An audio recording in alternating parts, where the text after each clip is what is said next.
அண்மை செய்தியை பார்த்துக் கொண்டிருக்கிறோம். ஜூன் 25ஆம் தேதி முதல் துணைத் தேர்வுகள் நடைபெறும் என அறிவிப்பானது வெளியிடப்பட்டிருக்கிறது.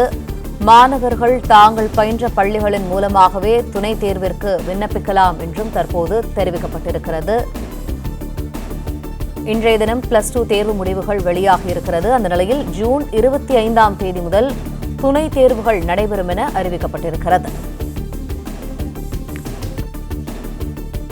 இது தொடர்பான கூடுதல் தகவல்களை எமது செய்தியாளர் பாண்டியராஜன் வழங்க கேட்போம். பாண்டியராஜன், வணக்கம். விவரங்கள்.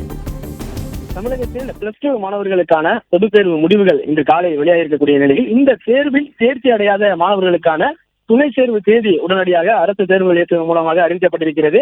ஜூன் மாதம் 25ஆம் தேதி அந்த துணை தேர்வு நடைபெறும் எனவும் அறிவிக்கப்பட்டிருக்கிறது. அதற்கான விண்ணப்ப பதிவுகளை அவர்கள் பயின்ற பள்ளிகளின் மூலமாக விண்ணப்பங்களை மேற்கொள்ளலாம் எனவும், தனித் தேர்வர்கள் அந்தந்த மாவட்ட தேர்வு மையத்தை அணுகி அங்கிருக்கக்கூடிய அதிகாரிகளிடம் விண்ணப்பத்தை செலுத்தி இந்த ஜூன் மாதம் நடைபெறக்கூடிய துணைத் தேர்வை எழுதலாம். இந்த கல்வியாண்டை வீணாக்கக்கூடாது என்ற நோக்கத்திற்காக தற்போது இந்த ஜூன் மாதமே, அடுத்து வரக்கூடிய இந்த ஜூன் மாதமே தேர்வுகளை நடத்த இருப்பதாக பள்ளிக்கல்வித்துறை உத்தரவிட்டிருப்பதாக அமைச்சர் அன்பில் தெரிவித்திருந்தார். இந்நிலையில் அரசு தேர்வு நிலையத்திடம் துணைத் தேர்வுக்கான அந்த தேதியை வெளியிட்டிருக்கிறது. அதற்கான விண்ணப்பிக்கக்கூடிய அந்த வழிகாட்டு நெறிமுறைகளையும் அந்தந்த பள்ளிகளில் இருந்து மாணவர்கள் பெற்றுக்கொள்ளலாம் என்கின்ற அறிவிப்பும் தற்போது வழங்கப்பட்டிருக்கிறது.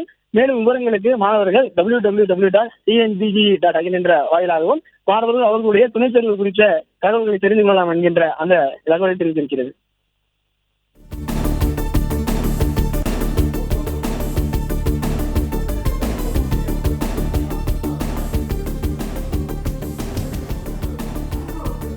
நன்றி பாண்டியராஜன் தகவல்களுக்கு. பிளே ஸ்டோர் மற்றும் ஆப் ஸ்டோரில் இருந்து பாலிமர் செயலியை QR கோடு மூலம் பதிவிறக்கம் செய்யுங்கள். செய்திகளை உடனுக்குடன் பெறுங்கள்.